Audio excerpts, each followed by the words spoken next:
Doing the double chocolate muffins from Costco, because you don't have to be afraid of chocolate in the freeze dryer.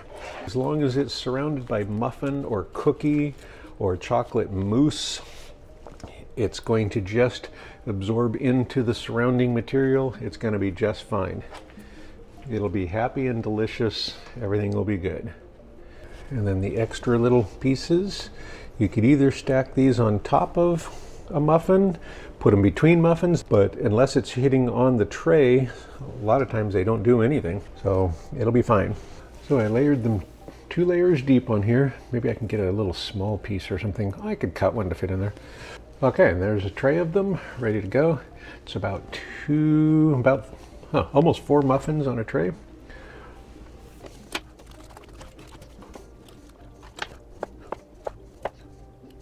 We've got 2 full trays, and we'll put those in, and along with some other cookies. Some peanut butter cookies, some with chocolate chips, some without.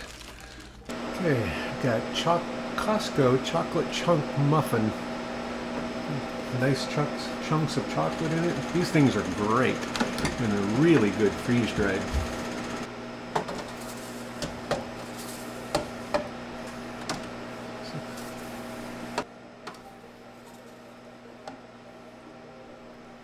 Here, I'm loading the frozen peanut butter chocolate chip cookies into the pre-cooled freeze dryer. And this is what they look like through the door. When the freeze dryer is done, I open the drain valve to let the air in. We'll check these out.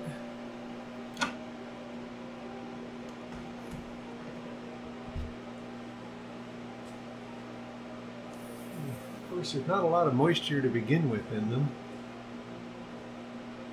Looks good. Okay, now the Costco chocolate chunk muffins. Okay, they look great. Check the 2 layers to make sure that they're dry on top and on bottom and in the middle. I'm going to leave the machine running just in case it's not all the way dry. And again, these are chocolate chip, peanut butter chocolate chip. You can see the chocolate chips in them. You can see some of these melted a bit. It's a different batch of cookies, but you can see they melted a little bit, but there's nothing wrong with it. It's fine. And most of them didn't even have that. You can see the chocolate chip still looks perfect. Completely chocolate chippy. I'm going to split them up into 8 bags.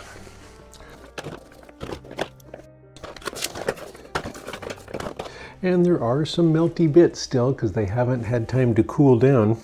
All right, and you could let them cool a bit more so that the chocolate re-solidifies any of it that's melty right now. Because it was 120 degrees in the freeze dryer just before I took it out.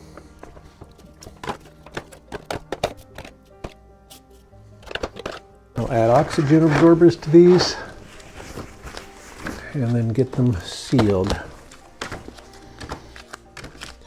And I need one more for that one. So other ones up close. So now seal them. And these are the zipper top bags. In fact, these are the 1-quart zipper top bags, but they still need to be heat sealed. Okay, it just takes a few seconds. There, it's done. I like to let it cool for just a couple of seconds while it's still being pressed in. And it's good to get near the top, because then if you cut the top off, you can still use the zipper part easily. Chocolate, chocolate, chocolate, chocolate everywhere, chocolate. These are the Costco chocolate chunk muffins. I freeze-dried them in thin slices. Here's some nice big chocolate chunks. They're very dry. They're like a biscotti or something, so very dry. And if the chocolate's on the bottom and touching the tray, it will melt a little bit and soak into the muffin. I don't see a problem with that. Otherwise, it stays in there really nice. It's very well behaved. no problems. And it's a good way to take them on a camping trip. Okay, I'm gonna bag some of them in little 1-quart bags. Just put a few of them in there. So with these little bags, I can only get about maybe 4 or 6 little slices in there, I think. So you can see the big chunks of chocolate in there. The Costco chocolate chunk muffins have some pretty big chunks of chocolate in them. I'm going to add in the oxygen absorbers. I have the 500cc oxygen absorber. Put those in there, close them up, and then we'll heat seal them.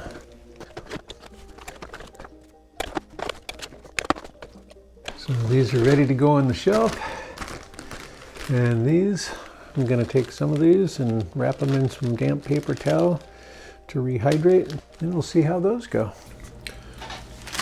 Okay, these chocolate chunk muffins, I'm going to wrap these in a damp paper towel and just leave them set in the Ziploc for a little while. Of course, this is the super low-tech way. There's probably faster ways like steamers and things, but I don't have one of those. And if you were out camping or something, you might not have brought that either. And then I'm going to put them in the Ziploc after I eat those crumbs. Okay, maybe not.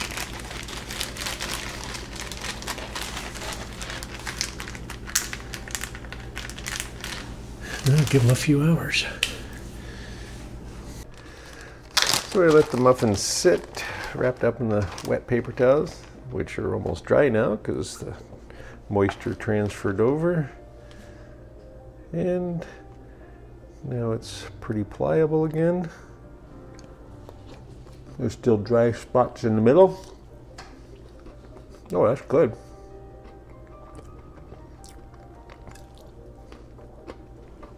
I could try putting a bit of this in the microwave, warm it up, kind of steam it a bit, and try that. I put that in the microwave for 12 seconds. Oh, that's nice.